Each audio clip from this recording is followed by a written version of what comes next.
Well, good evening, everybody, and welcome to the June talk in the Society of Army Historical Research's monthly Demio talks. I apologise if I look a bit jerky this evening. I'm coming to you live from Tallinn, Estonia, where I'm currently leading a battlefield tour. And so I'm actually in a hotel room, and I'm just hoping that you can all hear and see me. And in fact, it will help reassure me if someone says I'm coming through loud and clear in the chat box, please.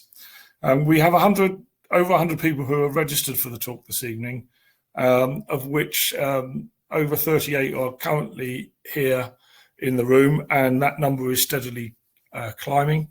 I'm going to talk for a few minutes just to allow time for people to come into the room before I invite this evening's speaker, Andrew Bamford, to come up onto the stage. And yeah, I can see people are introducing themselves in the chat room, so that's good. If you've never been to Tallinn in Estonia, I can highly recommend it. But I was up on the Russian border today, and the mosquitoes up there are somewhat fierce. It's a bit like being in Scotland with the midges or in Canada with the black fly. Okay, I think I've rabbited on long enough. Just to remind everybody that you will all automatically get a copy of the recording if you have registered for this evening. And for those of you who are watching this on recording, either tomorrow or later in the week, you do not have the benefit of the chat box.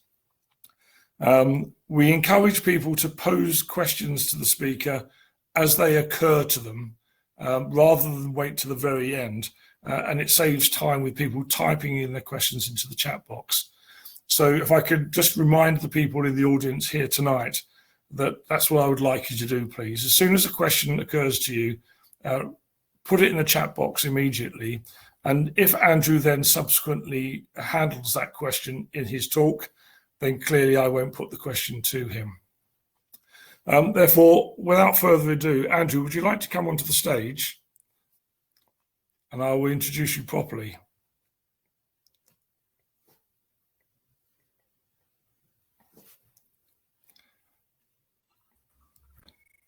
And here we are. So this evening's speaker is known to many of you. Andrew Bamford is currently the Society's secretary. He's also the commissioning editor for a Hellion series of books, and he did his PhD in the British regimental system in the Napoleonic Wars at the University of Leeds, which was my old alma mater. I think I'm not going to do any more by way of introduction. I'm now going to take myself off the screen. If there are any problems, Andrew's been primed to call me back on stage. But otherwise, Andrew, it's over to you. Thank you, Dudley. Fingers crossed.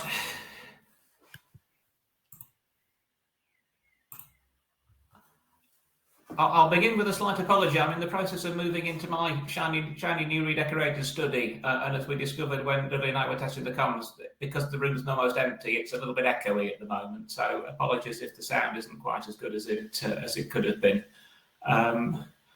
Apologies too. I've been on Dudley's side of the online talks set up for a few occasions, but I've managed to get through the entire pandemic without doing a single online talk until tonight. So this is actually a first for me. So I'm crossing fingers on that as well. This is actually revisiting some of the work that I originally did. What would it be, 15 or so years ago now for my PhD, as I'm beginning to start looking again at the Peninsular War for another project that I'm beginning to work on in the little time left to me alongside the day job, which is a bit hectic at present. So it's bringing back some material from then, and also from a more recent book that I did on the 12th Light Dragoons.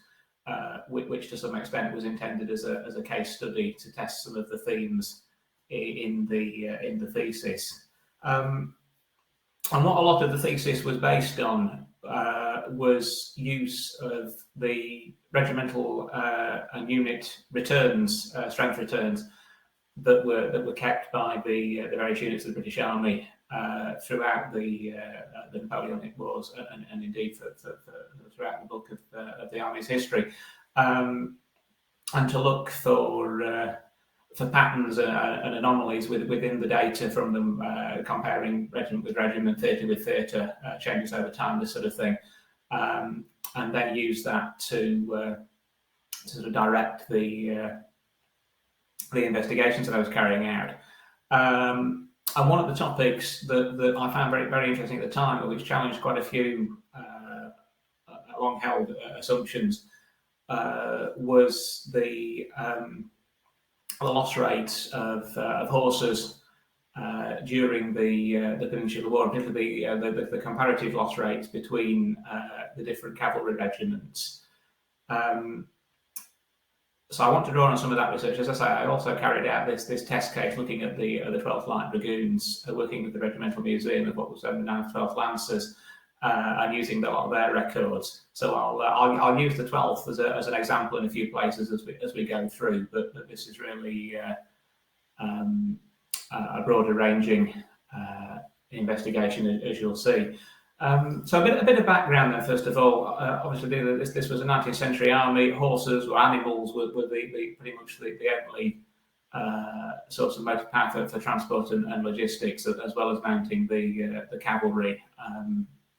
Very limited use of river boats in the peninsula, but that was pretty much the only alternative. And as a result, there were vast numbers of horses. I mean, and this is without going into mules and bullocks that were acquired locally, and which don't figure in the official returns.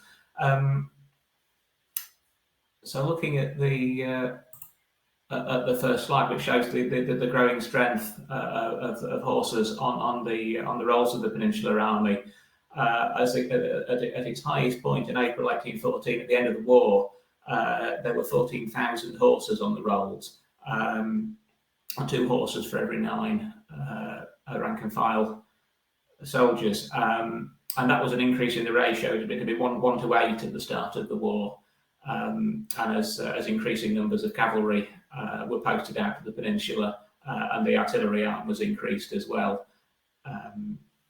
the ratio changed. And you can see there in the graph I've broken down the totals with the cavalry, the artillery, and then the wagon train at the top. And as I say, the wagon train figures look deceptively small because a lot of locally acquired horsepower, well, not horsepower, bullock and mule power was added to the small number of horses that you've got there. The one thing I will say with these figures, and the reason there's a sudden drop after the first 2 months of data, is that I haven't included in any of this the horses on the strength of the army that marched into Spain with Sir John Moore and was then evacuated from Coruña. The reason for that is that they shot pretty much all the horses that had survived the retreat because they couldn't re-embark them. And if I were to factor those extra 5,000 dead horses into the statistics, it would create one heck of an anomaly and throw out the analysis. So we need to bear that in mind, but I'm not going to look at that particular campaign in any further detail tonight.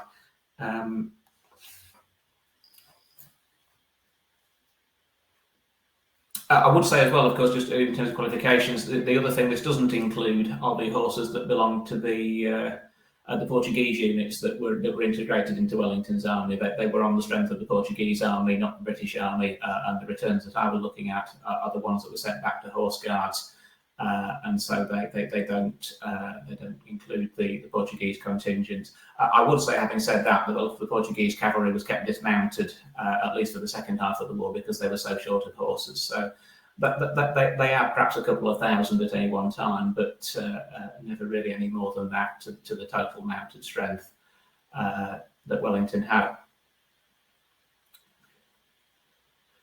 So I think the thing to take away from the first graph is that there are an awful lot of horses.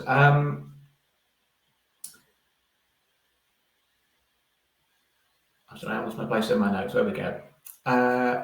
Next slide. Here we are. This is what I wanted to talk about. So the next thing then is to look at the loss rate amongst those horses, which is what I want to start analysing in a bit more detail.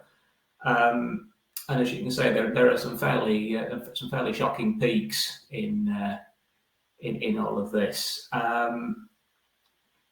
The total of horses died in the returns to Wellington's troops, 18,940, which is really quite astounding. And then if we factor in the 5,000 or so that were lost with more, that's 24,000, which is a lot of dead horses. And of course, horses which needed to be replaced continually through the conflict, as in order to keep the army up to strength and to keep the cavalry and artillery units effective. Over and above the dead horses, we also need to consider horses that are cast as unfit for further service. I haven't attempted to add those to the monthly loss rate, simply because there are occasions where horses would, for example, be cast from a cavalry regiment but reassigned for use with the commissariat. There was even bizarrely one case where animals that were considered unfit for the commissariat were given to the cavalry, and the poor things all died within 24 hours. So the casting could indicate movement forces between units and skew the figures. But I think in any case, I pulled up the figures today from the notes I made for the 12th Light Dragoons. They lost 614 horses dead in the course of 3 years in the Peninsular, which was pretty much the entire mounted strength of the regiment times 2. They only cast 66 as unfit, so we might factor in some more horse losses through casting as unfit, but it relative to the numbers that were worked until they dropped, it's a fairly minor addition. Looking at the graph then, the worst losses in absolute terms are the spike towards the right-hand side of the graph, which represent the retreat from Burgos at the end of the 1812 campaign. And you can see for a 2-month period, the army is losing in excess of 1,000 horses a month. The worst spike of all, I would say, though, is the one near the beginning, which is the tail end of the Talavera campaign, when the supply system was collapsing, and of course there were also some fairly heavy battlefield casualties amongst the cavalry when the charge of the 23rd Light Dragoons at Talavera went rather disastrously wrong. And actually that becomes more apparent looking at the next. Oh, hello, that was 2 at once.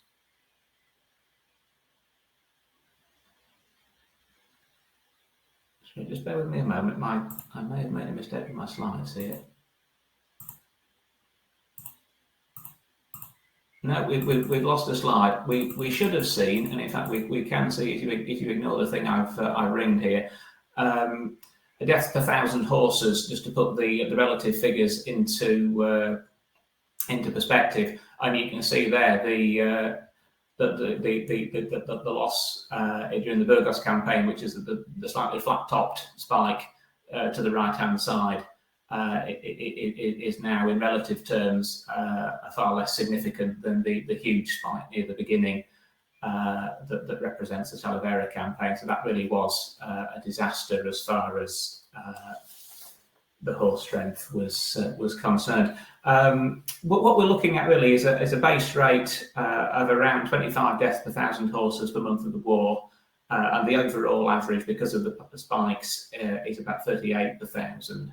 And then, as I've explored, the other peaks tend to indicate either a significant battle with substantial horse casualties, such as Salamanca, for the Salamanca campaign with Salamanca and Garcia Hernandez, where the cavalry were heavily engaged, or as you see with the death and sickness rates amongst the manpower, the army resuming active operations after a long period in winter quarters, and animals that are able to survive effectively on sedentary duties being unfit for active campaigning. Just bear with me a moment, we'll go back to the right point in the slides. So from the outset, when the 20th Light Dragoons were sent out to Portugal in 1808, partially dismounted on the assumption that they could obtain additional horses when they got there, and quickly found that they couldn't, getting replacement horses in Spain and Portugal remained a challenge, and few, if any, were actually acquired by those means. As I'll return to later, of course, training a cavalry horse is not a quick process. And so really locally acquired animals, unless already broken for cavalry service, wouldn't have been a great deal of use. I imagine such as were locally acquired would have gone into the commissariat train. Bringing animals out from home, as I say, required that they be trained in the first place, but it also took up significant amounts of shipping. I'd like to just to step away from the Peninsula slightly, a bit of context, and look at what sort of horses were required and how they were obtained and processed, if you like, from the horse dealer to the regiment to the battlefront. If we go right back into the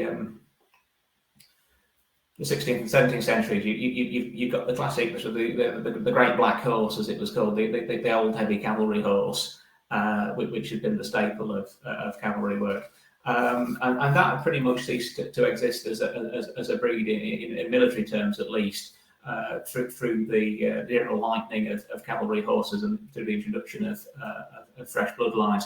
And there are various breeds or strains of military horse. You got your hunter type, which could then in turn be divided into light, heavy, and medium, bred, as the name would suggest, for fox hunting, but which essentially became the staple of the cavalry horse. You've got the coaching type, a sort of a fast, lighter draft animal, which in turn in military terms became the artillery horse, and you've got the heavy draft or the shire horse, which became the sort of heavy haulage beast of burden. And a lot of this was achieved through the introduction of thoroughbred blood that had really come into the country as part of Charles II's patronage of the turf. And then as breeding and interbreeding continued, you got the hunter being further developed into the cavalry charger type that the better heeled of the cavalry officers were able to afford. I've likened them before to the sort of the sports car of the day, if you like, in terms of speed and flash. In terms of looking at how the horses were required, I'm going to drop here pretty much into the work I did on the 12th Light Dragoons. So there are a few qualifications that don't necessarily apply to the heavy cavalry regiments. But in terms of the Light Dragoons and the Hussars, the ideal troop horse, which had to combine stamina, mobility, and economy, was from the lighter end of the hunter spectrum. Was ideally capable of covering 7 or 8 miles an hour over rough terrain, and should be sufficiently agile to clear most obstacles. The great thing about working on the 12th Lights is that the regimental colonel, a chap called Lieutenant General Sir James Stewart, so this is the senior officer who in most cases treats the fact he's got a colonelcy as a sinecure. Stewart was very active. He was a long-term cavalry officer, and he was very heavily involved himself. I'm not sure it was always appreciated in the doings of the regiment. And he was a rather irascible Scotsman of strong and fixed opinions. I think it's fair to say from reading his correspondence, which is in the Regimental Museum. And he outlines his ideals for the type. This is in a letter to a horse dealer, Mr. Hugh Taylor, to whom he wrote that he would try a batch of 50 horses for the regiment, providing they met the required standard. And he says, "I will take no horse which is not strong and active, fit to carry 18 stone on the road, the age from 4 and upwards. 1/3 of that number I will take at 4 years old next May. Young horses I will take at 14 hands 2 inches, but the standard of my regiment is from 14 hands 3 to 15 hands. I prefer dark brown in point of colour. Any blacks must have a strong dash of blood." the black, I think there he's referring to the old black horse. Clearly that was somewhere removed from the light cavalry ideal, hence the need of the dash of blood with the thoroughbred genes. And actually, in terms of colouring, elsewhere in his correspondence, he expresses a preference for brown horses, but he increasingly indicates that he's not particularly fussed, as long as, if possible, they don't have any greys. I can only assume that a grey horse for light cavalry outposts will probably be a bit too visible to explain that apparent prejudice. He goes on in another letter to say that small compact horses are the best for service in general, provided such can be procured capable of carrying the weights allowed to them. He was initially ambivalent over buying mares for the regiment, but he later swung to a preference for a mixture of mares and geldings, which no doubt reflected the experience from the Peninsular. And Wellington indeed wrote back that, in his opinion, mares should be sent in preference to horses, as it has been found that they bear the work better. In terms of obtaining the animals, as I say, Stuart himself involved himself heavily in this, and a lot of the work there was done by the regimental depot, the Stafford Regimental Depot, and particularly the riding master, Lieutenant Joseph Phillips. And you can track through the depot returns and through Stuart's correspondence with him, Phillips' various journeys around the country, visiting dealers and collecting batches of animals. Inevitably, as the war went on, I mean, we've talked already about the heavy losses, and of course the consequent demand for more and more horses. As the demand grew, standards dropped, and the dealers were able to offload poorer quality animals when they could get away with it. The amount of work and expense for Stuart coordinating all this and the activities of the depot officers grew and grew, and Stuart actually observes rather wryly to his regimental agent. He says, "I find that a regiment of light cavalry in Lord Wellington's advanced posts is no sinecure." By 1813, the Duke of York, as Commander-in-Chief, had authorised taking animals as young as 3 years old, although Stuart preferred not to if possible, and comments in a letter that horses from 5 to 7 are in their prime and answer better than at any age. And actually, when you look at the figures for the 12th, he does seem to have kept the age of horses somewhere where he wanted it. There was an inspection of the regiment on campaign. The B squadrons that had gone overseas at the end of 1812, and that shows that the bulk of the horses on the strength were aged between 6 and 9 years, with none younger than 5. And bearing in mind they're buying them at 4 or not quite 4, then this really emphasises that about 18 months to 2 years were needed to break and train a cavalry horse. And I talk about some of that in the book I wrote on the 12th, but it's rather a tangent to go into tonight, so I'll skip over that for now. But certainly you can see, looking at the return to the depot, that it's the younger animals that are there, and there are none older than 12. Sorry, I beg pardon, none older than 7 in 1812. I'll get the numbers in the right order. I'm not going to talk a great deal more about the artillery and draft horses. I will just mention there's a rather useful quote, which isn't actually to do with the Peninsular War. It relates to the expedition to the Netherlands at the end of 1813. And the quote that I'll read out that you've got on the slide comes from some correspondence and a memo penned by Major General Herbert Taylor, who was sent out to make contact with the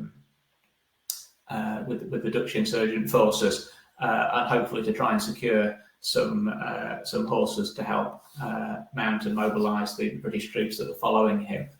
And he says there he's looking in terms of draft animals for geldings or mares, stout and active, with a good bone and in good order, having been broken to draft.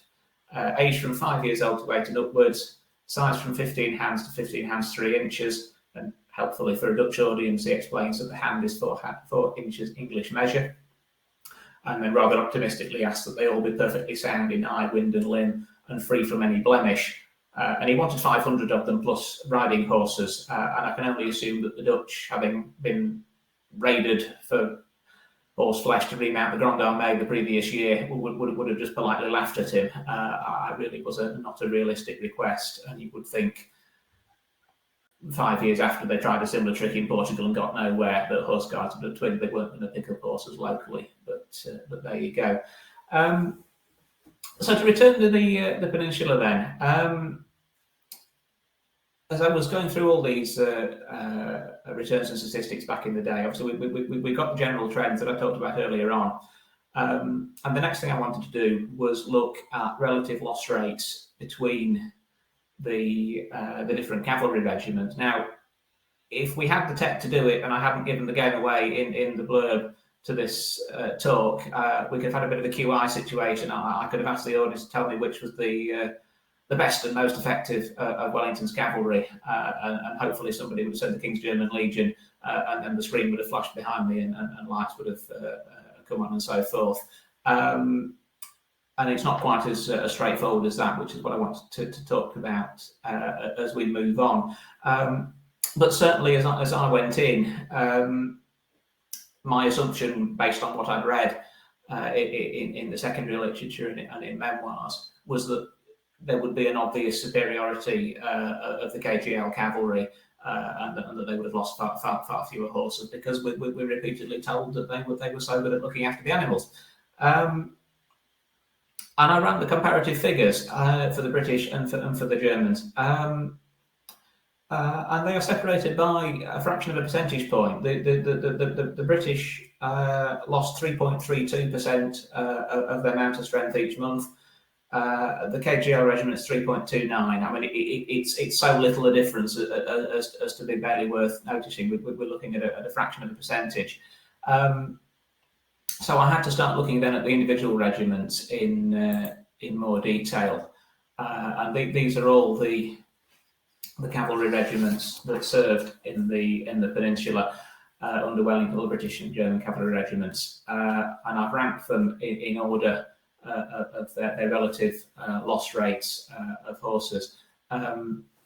Just to make sense of the colour coding a little bit, if you're familiar with the uniforms of the era, the light cavalry regiments predominantly wore blue and are therefore in blue. The heavies, with the exception of the Royal Horse Guards, to whom I apologise, mostly wore red and have been coloured in red there. And then the KGL regiments I've picked out in a darker shade of the colours, so you can see them readily in the table. And to look at that straight away, it's a bit of a mismatch. There's a body of regiments at the top with very low equine mortality rates, and there are a few at the bottom with very heavy figures. And in both cases, what you'll see is that when you look at the last column, which indicates the extent of the data, these are regiments that didn't actually serve very long in the Peninsula. The ones near the top, so there were two brigades, the Household Brigade and the Hussar Brigade, that came out just for the 1813-14 campaign, when actually there wasn't a great deal of cavalry work done after Vittoria. And so they're really a block of their own. And then there are a couple of regiments. I've already mentioned the 23rd Light Dragoons, who got horribly cut up at Talavera and had to go home. There's the 20th Light Dragoons, who similarly suffered heavily early on at Vimiro. And there's the 3rd KGL Hussars, who were in there. And actually what that represents isn't the whole regiment, it's a squadron that was left behind when the rest of them marched off with Moore. And again, they didn't stay very long. So if we chop those out, we're left with a core of 16 regiments. And hopefully this enables a bit more sense to be made of it. I think the first thing that's apparent is it does, by and large, and I know there's one exception each way, divide into the heavies near the top of the table having the better survival rate, and the lights being near the bottom with the lower rate.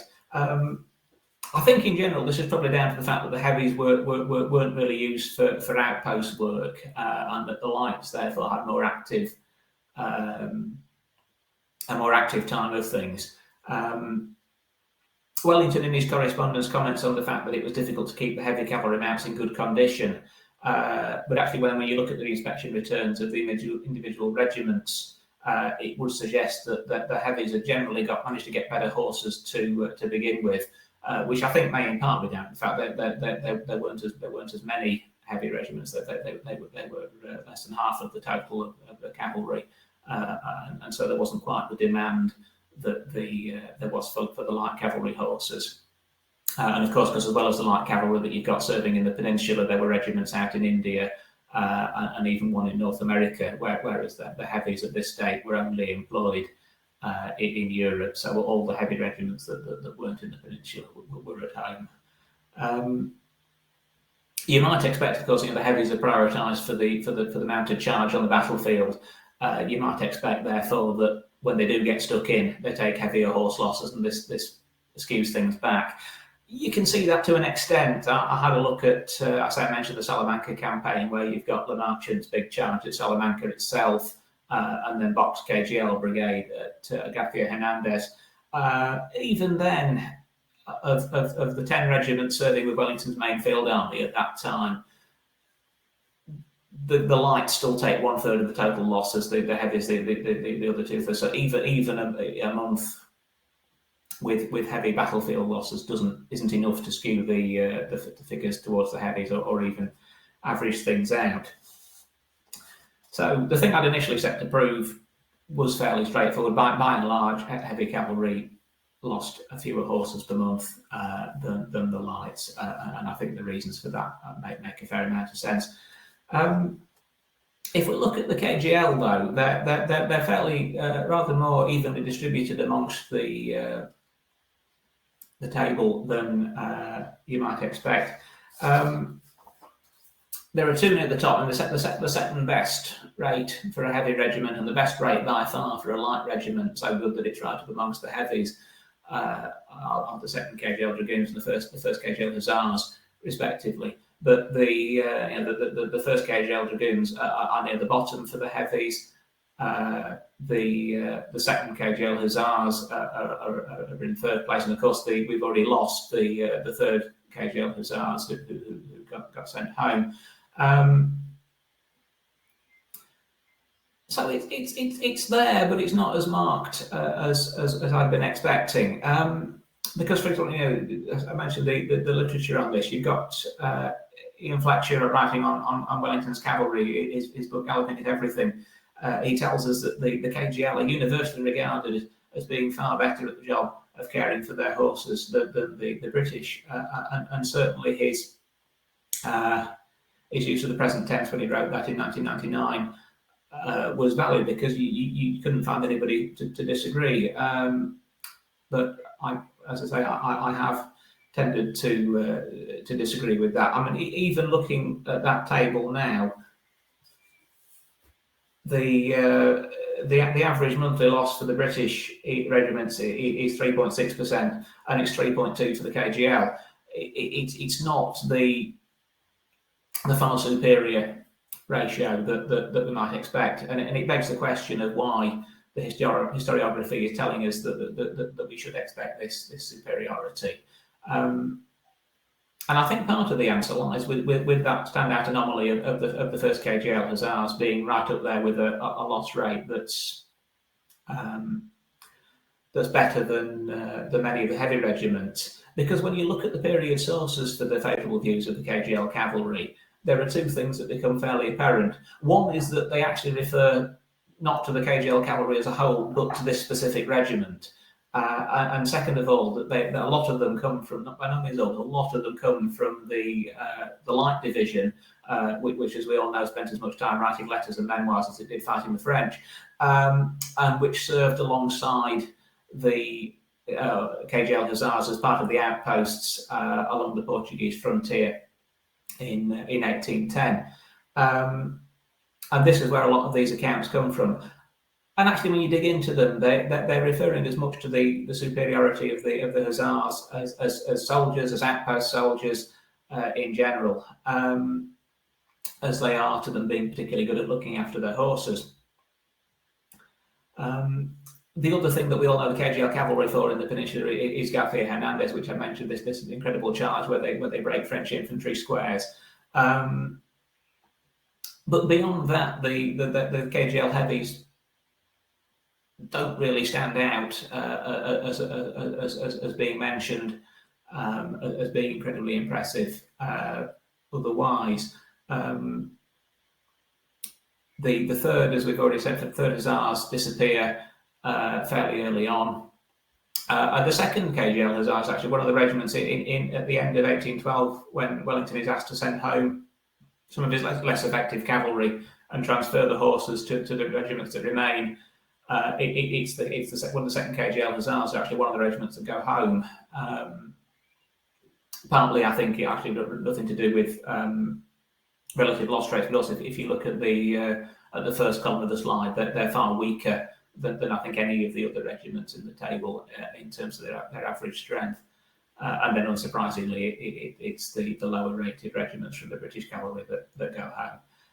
So it's a bit of a mixed bag, with only the first Hussars standing out as exceptional. And therefore, it does beg the question, or beg the question to me when I was looking at this, how it is that this quite specific praise for one regiment has translated into this orthodoxy that we all think the KGL were amazing at looking after the horses and the British were terrible. And I think the blame, to some extent, lies with this chap, who you may recognise, one of the better known Peninsular memoirists, Augustus Schaumann of the commissary. And I think particularly something he wrote in his discussion of he's talking about the 1809 campaign at this point. And he says, the English cavalry soldier looks upon his horse as a machine, as an incubus, which is the cause of all his exertions and punishments. He ill-treats it, and even when forage lies within his reach, he will not of his own accord lift a finger to get it. And more specifically, he then goes on to accuse the British cavalrymen of selling the horses' fodder to buy drink, and of letting the horses subsist on grass and straw, which is all pretty strong stuff. I mean, we have to. I think as a commissary officer, he's not going to look likely on selling fodder, and as a KGL officer, he may be expected to have a partiality towards his fellow Germans. When you look as well, I mean, granted, he's writing at this point about the 4th Dragoons, who otherwise are not necessarily a problem unit, but a lot of his later service was with the 9th Light Dragoons, which certainly was a problem unit, and which was another one of the ones that was sent home when Wellington had a chance to get rid of them. And if you recall the previous table, they were down near the bottom. In fact, they were at the bottom for the main sample. And having finally got away from the 9th, Schaumann then got posted to the 18th Hussars, which of all the new regiments to come out for 1813 had probably the worst learning curve of any of them, and had a lot of trouble adjusting to life on campaign. So it's perhaps hardly surprising that he thought quite fondly of his fellow countrymen in the 1st Hussars, who he served with through the 1811 campaign. But of course, we need to test these hypotheses. It's all very well that Schaumann says, well, the British troopers flogged all the fodder and spent it on gin, but obviously the army kept records, and we can test this. And so what I did was to take a look at the abstracts of the regimental courts martial, and these are included with the inspection returns for the middle period of the Peninsular War. So I did that for 1812, when all of the 16 regiments that are in the core sample that we've got were still serving in the Peninsula. There is a marginally higher instance of theft of corn as a court-martial offence and mistreatment of animals as court-martial offence in the British cavalry, marginally higher. What is telling, and is not creditable to the British cavalry, is the way this is treated. In at least some of the British regiments, and one of those was indeed the 9th Light Dragoons that Schaumann was attached to. Yes, men are found guilty and they're punished. It's clearly not a significant offence as far as the officers of those regiments are concerned. You look at the KGL regiments, and when it happens, they come down on them like a ton of bricks. These are pretty draconian punishments. In the 1st King's German Legion Dragoons, corn thieves, when caught and tried, were sentenced to 500 lashes. To put that into context, a man who deserted and was recaptured was sentenced to 700. The difference then being that the deserter was remitted 185 lashes and only got 515, but the corn thieves were flogged until they'd had the full 500. So there's clearly a difference in attitude there that that indicates that this was taken far more seriously in the German regiments than it was in at least some of the British regiments. Not all, by all means, but there's no denying that some of the British regiments didn't treat it seriously, and that the Germans were far more professional about it. The other thing you see looking at those records is that once the army is on the move, on active service, the theft of fodder tails off almost completely, which I think makes sense. If you're going to steal something, you need to be able to fence it, and presumably in winter quarters that there are locals who are happy to buy the stuff or exchange it for something liquid. If you're moving around, you know who are you going to sell it to? And I think the other point, of course, from a self-preservation point of view, is that if you're on campaign on your horse, you need your horse to be fit. You know, it's one thing if you're not going anywhere, but your mount is potentially life and death, and there is a real incentive to keep it in good condition. And this, I think, is again borne out as an inspection return. This is from the 3rd Dragoons, in which the brigade commander, General Ponsonby, actually comments on the very unequal condition of the troop horses after the retreat from Burgos. And he says what's happened here is the men have looked after their own horses, but they've completely neglected all the horses belonging to their comrades who've been sent sick. So I think self-interest is definitely something to consider. Sorry, excuse me. So excuse me. It would be fair to say then that the court-martial records indicate that although Sherwood is probably guilty of overstating his case, there is still a case to answer. And there are, I mean, outside of the light division that I mentioned, that there are, all the way through the war, comments about the apparent superiority of the King's German Legion cavalrymen as horsemasters. John Fox Burgoyne, the engineer, referred to the close attachment of German troopers to their mounts and consequent better treatment. And George Gleig, the author of The Subaltern, made a direct comparison between the British and German cavalry and came out in favour of the latter. And it's particularly interesting. He's one of the few people who does single out the dragoons rather than the Hussars of the Legion as being superior to their equivalents. So I think you can say that an element of superiority for the KGL is there. It's nowhere near as pronounced as the historiography would lead us to suggest, and it still remains that the bulk of the support for it is from that period when the 1st KGL Hussars were out with the Light Division on the frontiers, doing an extremely efficient job of manning the outposts and losing very few horses in the process. And you can see there, this is the loss rate of horses for that regiment through the whole war. Even they, as you can see from the spike near the beginning, have a bad time of things in the Talavera campaign, partly battlefield losses from picking things up when the charge from the 23rd goes wrong, and then the losses through the supply shortages in that campaign. But I've picked out in a lighter shade of red the period that they're on the frontier with the Light Division, and you can see it's a really low period of loss rate in terms of the horses. But to explain why I ringed that part of the graph when I had to flip forward to the slide earlier to show you the rates for the army as a whole, it's a period where the army as a whole is losing very few horses, so there isn't maybe that much exceptional about the rates that the Germans are coming up with at that point. So what I would say, it's probably fair to say that yes, they were an excellent regiment. They were probably individually Wellington's best cavalry regiment.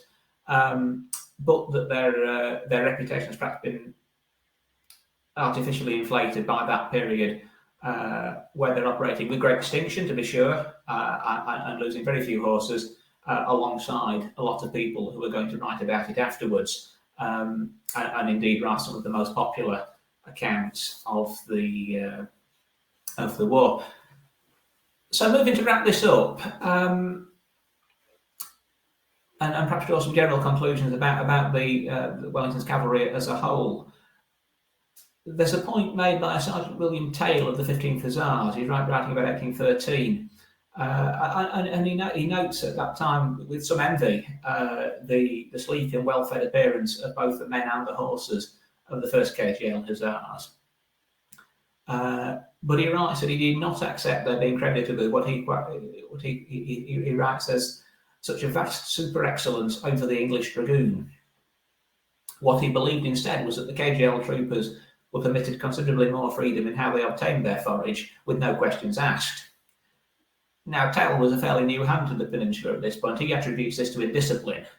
What I would say is that actually what we're looking at is these Germans are veterans, and they've picked up an awful lot more tricks of the trade from their service than might be expected to be known to the 15th Hussars, who were newly back in the Peninsula after 4 years of home service.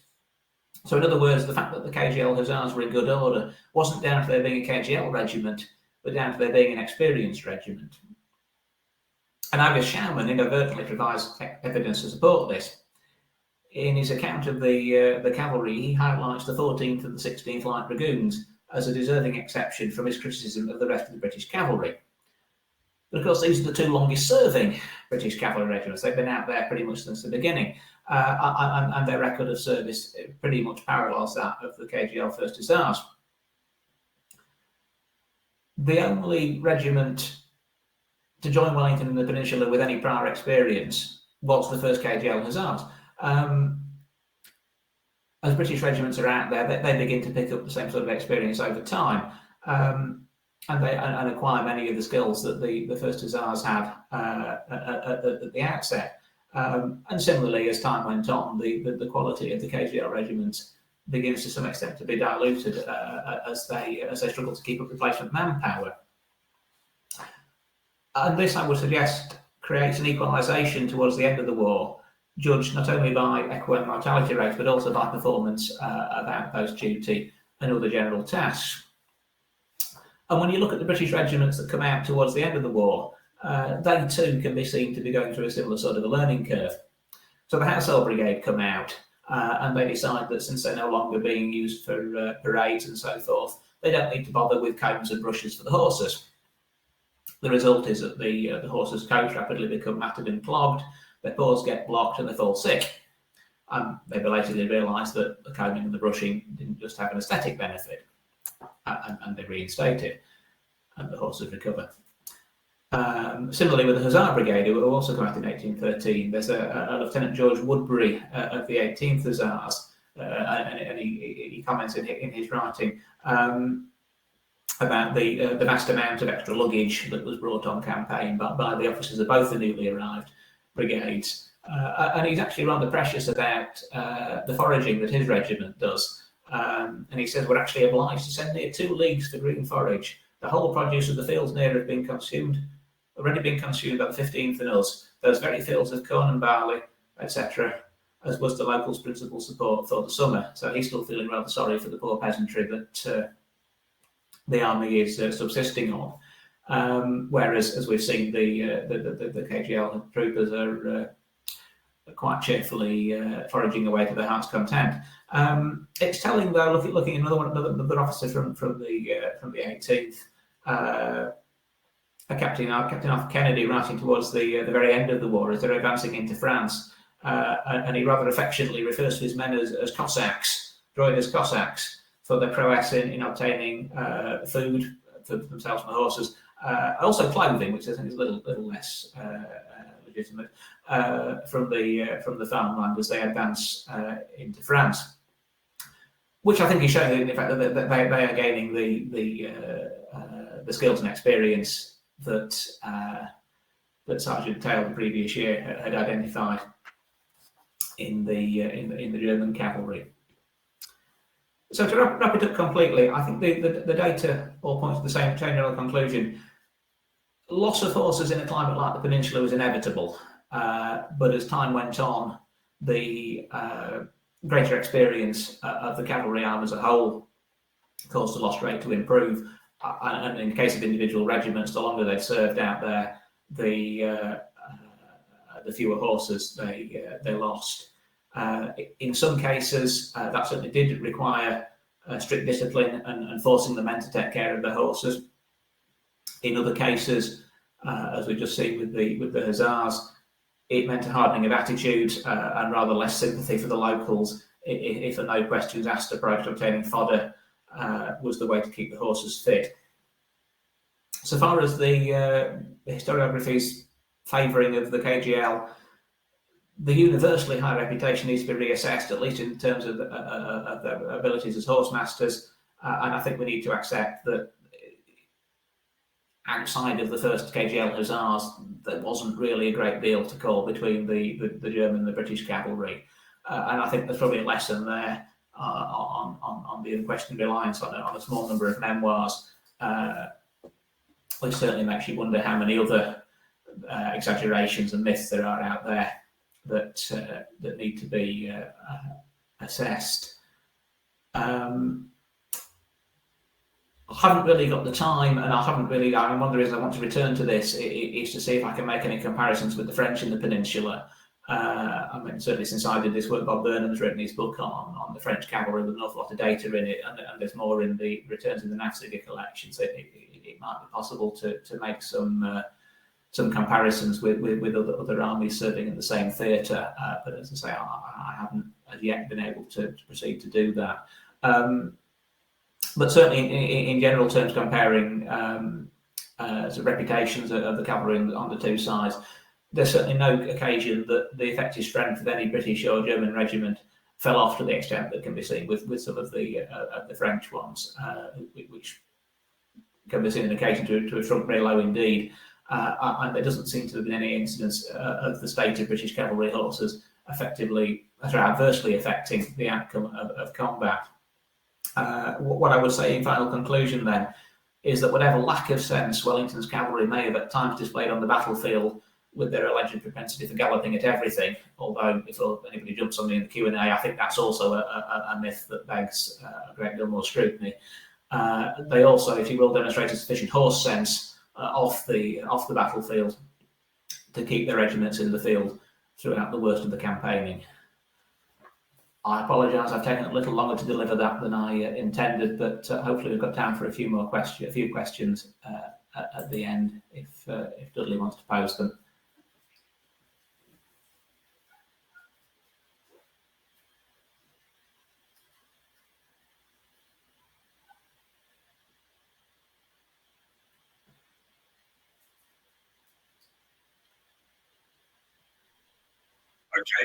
Okay. I'll leave those the books up for a little bit longer, then I'll take down the pictures. I'll listen now. Sorry, a bit of shameless advertising, but I do have a few copies for sale if anybody wants one. As you should. Okay, you don't need to see me as I pose these questions, so I'm going to take my camera off, but I'll leave my microphone live. Andrew, we do have a number of questions in there, but please, if there's members of the audience that wish to pose more, please do so in the chat. So let me take my camera off for a second. Okay. And let's take the first question. So I'm using a trackpad out here in Estonia, and it's the bane of my life. I don't normally use these. David has asked this question. How do horse deaths per month compare with human deaths over the same period? Do they track each other? I'd have to go back to the human figures and work out if there's a direct comparison. But yes, in general terms, they do track each other. So the peaks that that you got there, the two big peaks of the horse losses in the Talavera campaign and in the Burgos retreat, yes, they do track each other. The thing that does skew it, of course, is the two fever epidemics that cut its way through the manpower, to which the horses, thankfully, for them, are immune. So, following on from the Talavera campaign, you get the Guadiana fever epidemic when the armies camped around Badajoz at the back end of 1809, and then you get the more localised but very deadly epidemic that guts the First Guards Brigade at the beginning of 1813. So they aren't connected to horse losses, but in terms of sort of the base rate of losses through the rigours of campaigning, yes, they follow the similar sorts of trends. In particular, the quite marked increase as soon as the army starts moving again, if it's been stationary for a while. Thanks. Glenn Fisher in Bristol has asked, how reliable was the supply of forage?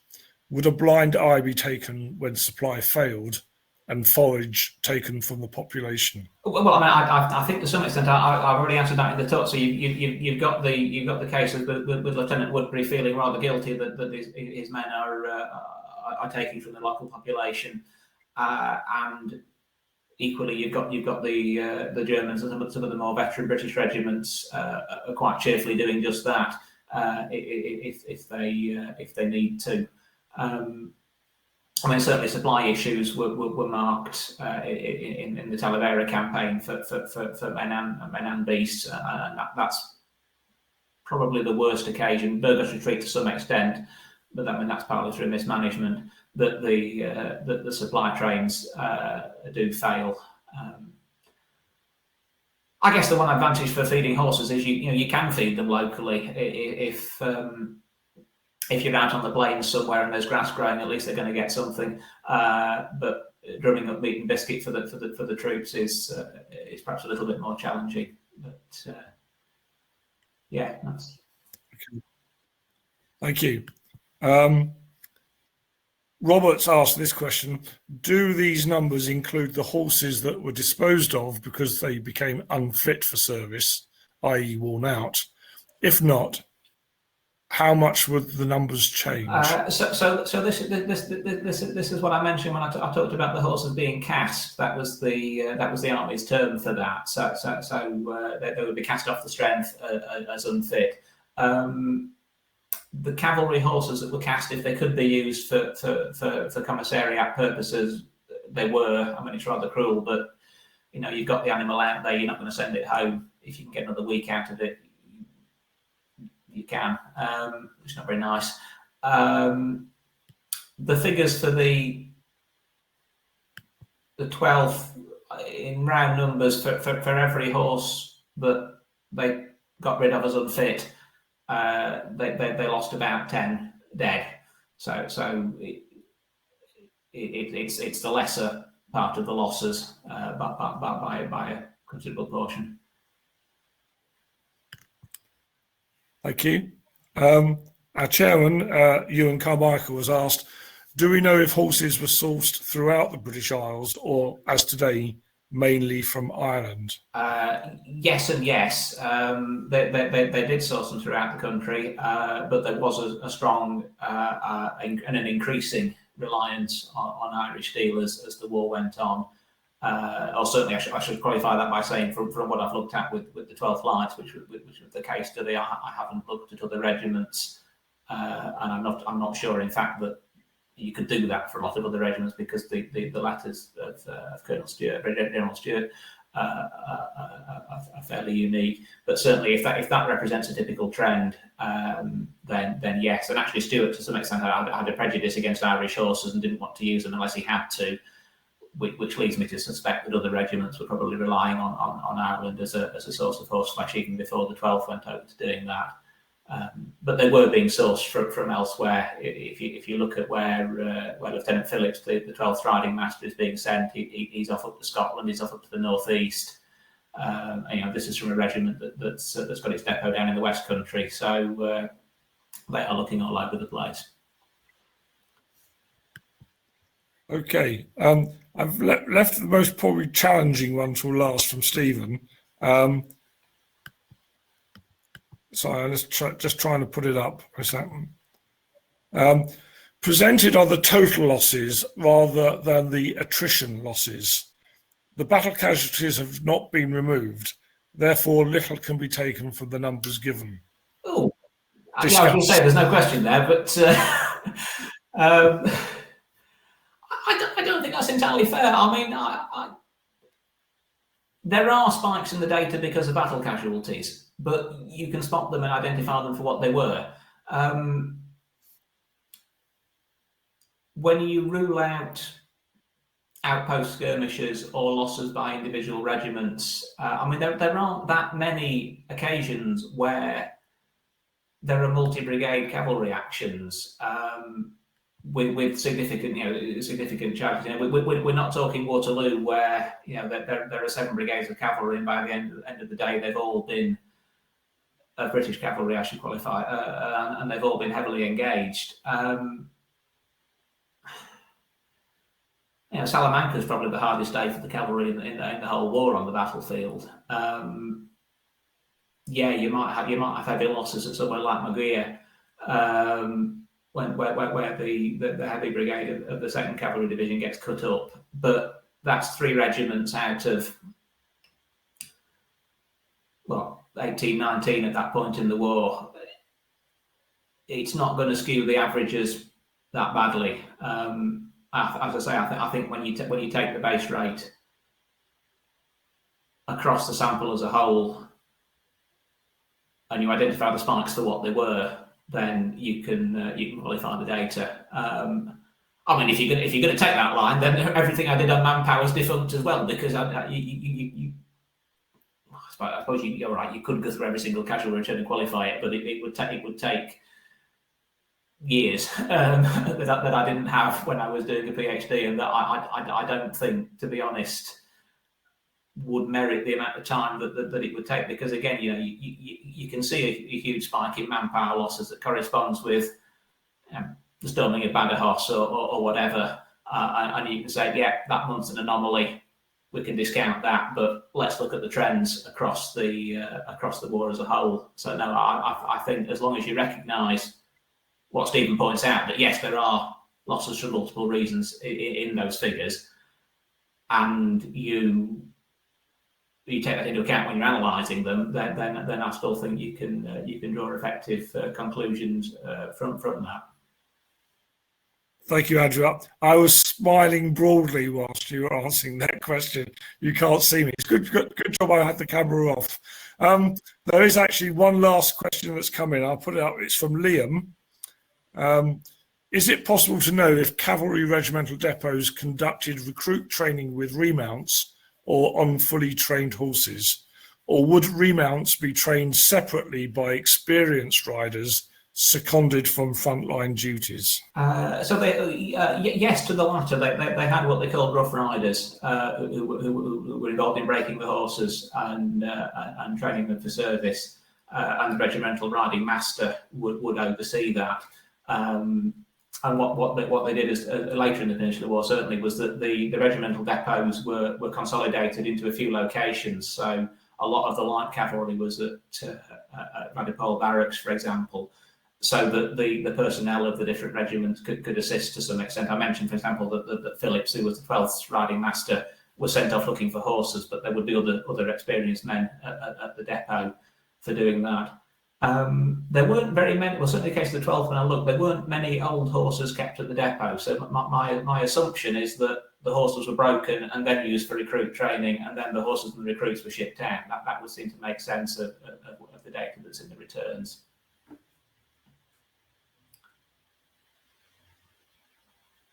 Dudley, you're muted.